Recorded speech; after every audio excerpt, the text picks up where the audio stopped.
SSC পরীক্ষার্থীরা এখনো কনফিউশনে আছে যে কোন ক্যালকুলেটর আমি হলে ব্যবহার করতে পারবো বা পারবো না। এটা অনেকেই যদিও জানো, তারপরেও অনেকের মনে এখনো কনফিউশন, যদি আমার ক্যালকুলেটর নিয়ে যায়, যদি আমাকে পরীক্ষা দিতে না দেয়। তাই তোমাদের উদ্দেশ্যে বলতেছি আজকে যে কোন কোন ক্যালকুলেটর আমরা ব্যবহার করতে পারবো, এবং এটা নিয়ে একটা নির্দেশনাও দেওয়া আছে বোর্ড থেকে, সেই নির্দেশনা ক্যালকুলেটর মডেল সহ দেওয়া আছে, সেগুলো আমরা দেখবো।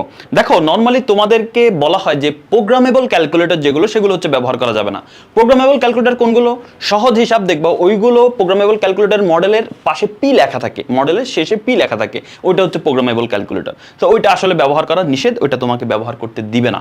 তো তোমাকে যেগুলো ব্যবহার করতে দিবে, নর্মালি তোমরা যে ক্যালকুলেটরগুলো ইউজুয়ালি ইউজ করো, আমরা যেগুলো দেখি, এই সবগুলোই তোমরা ব্যবহার করতে পারবে। তাছাড়াও আমরা যদি একটু বোর্ডের নির্দেশিকা দেখি, মাধ্যমিক উচ্চ মাধ্যমিক শিক্ষা বোর্ড থেকে এই এসএসসি পরীক্ষা 2026 পরীক্ষার্থীদের ক্যালকুলেটর ব্যবহার প্রসঙ্গে, যে এই নিচে যে আমাদের ক্যালকুলেটরগুলো আছে, এই সায়েন্টিফিক নন প্রোগ্রামেবল মডেলের ক্যালকুলেটর ব্যবহার করতে পারবে। তাছাড়াও কিছু লিস্ট দিয়ে দিয়েছে, যেমন এই যে FX82MS, এটা অনেকের কাছে আছে, 100 MS, তারপর হচ্ছে 570 MS, 991 MS, 991EX, 991ES, ES plus. আবার অনেকে প্রবলেম ছিল, ভাই CW দিয়ে কি আমরা পরীক্ষা দিতে পারবো কিনা? হ্যাঁ, CWটাও কিন্তু আছে, তুমি পরীক্ষা দিতে পারবে। তবে আমরা বিগত বছরগুলো দেখলে আমরা দেখি অনেক স্টুডেন্ট কমপ্লেন করে যে আমাকে এই ক্যালকুলেটর দিয়ে আমাকে পরীক্ষা দিতে দেয় নাই, যদিও সেটা অ্যালাউ, কিন্তু অনেক সময় শিক্ষকেরা হয়তো বা তাদের জানার ভুলের কারণে শিক্ষার্থীদের অনেক সময় এটা নিয়ে ঝামেলা করে। এটা আসলে দুঃখজনক। আশা করি এবছর সেটা হবে না।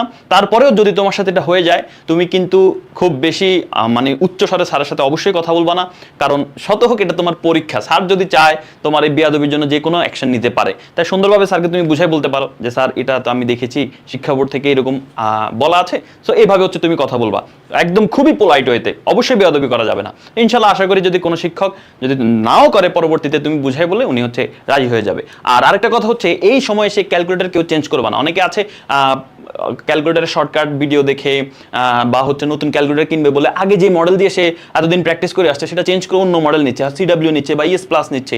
এটা কিন্তু ঠিক না, কারণ হচ্ছে তুমি এই ক্যালকুলেটরের সাথে এখনো ইউজ টু না, ঠিক আছে? তুমি যতই মনে করো আমি তো পারি, তারপরেও দেখবে কোনো কোনো জায়গায় আটকে যাচ্ছে, কোনো কোনো জায়গায় প্রবলেম হয়ে যাচ্ছে। তাই তুমি যে ক্যালকুলেটর ব্যবহার করতেছো সেটাই কিন্তু অবশ্যই ব্যবহার করবে। আরেকটা সাজেশন দিয়ে রাখছি, যে আমাদের এই যে ক্যালকুলেটরের হিসাব নিকেশ বলতেছি, এই ক্যালকুলেটর দিয়ে তুমি তোমার এসএসসি পরীক্ষার MCQর 80 to 90% MCQ সলভ করে ফেলতে পারবে অনলি ক্যালকুলেটর ইউজ করে। সেটা কিভাবে? এই ভিডিওর কমেন্টে ওই ভিডিওটার লিঙ্ক দেওয়া আছে, যে ক্যালকুলেটরের মাধ্যমে কিভাবে MCQ সলভ করা হয়। তোমার প্রত্যেকটা অধ্যায় যেই প্রশ্নগুলো ক্যালকুলেটরের মাধ্যমে, ম্যাক্সিমাম প্রশ্ন ক্যালকুলেটরের মাধ্যমে সমাধান করা হয়, সেই ভিডিও দিয়ে দেওয়া আছে। অবশ্যই সেই ভিডিও দেখে যাবে ইনশাআল্লাহ। তাহলে তোমার যে MCQ টাইমের মধ্যে শেষ করতে পারো না, এই সমস্যাটা থাকবে না। টাইমের মধ্যে ক্যালকুলেটরের শর্টকাটে কম সময়ের মধ্যে সঠিক অ্যান্সার দিয়ে আসতে পারবে। আর আশা করছি এই মডেলগুলোর মধ্যেই তোমার ক্যালকুলেটর আছে। তোমার কোন মডেলের ক্যালকুলেটর সেটা একটু কমেন্টে জানাও। আর তোমাদের এসএসসি পরীক্ষার জন্য বেস্ট অফ লাক।